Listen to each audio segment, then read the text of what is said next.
Now, since taking office, Mr. Trump has called for the United States to return to the moon, then aim for Mars. Well, getting there is hard enough. What do you do once you arrive? The space agency NASA has been looking at some possible, though unusual, living arrangements, as the BBC's Tim Allman reports.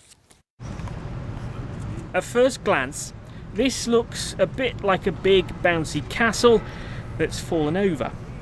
But it might, just might, be the solution to living among the stars.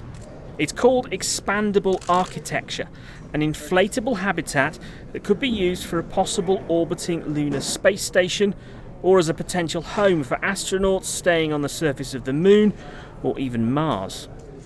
And the whole point is to define what we like and don't like about these different habitats. And from that, we will aggregate all the data and come up with recommendations and even requirements for what we actually want to go to flight with.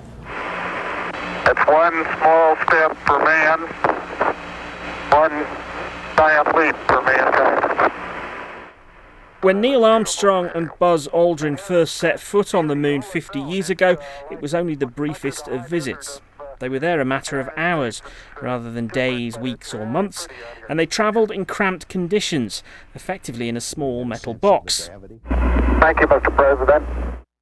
This is the sort of living environment modern astronauts could expect. It's not exactly spacious, but it's positively roomy compared with what came before. Potentially, we think that for the rest of this century, the expandable architectures is where it's at, not in the aluminum cans. This is a mock-up of what a potential lunar space station might look like.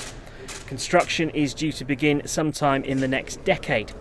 Another giant leap could be just around the corner. Tim Allman, BBC News.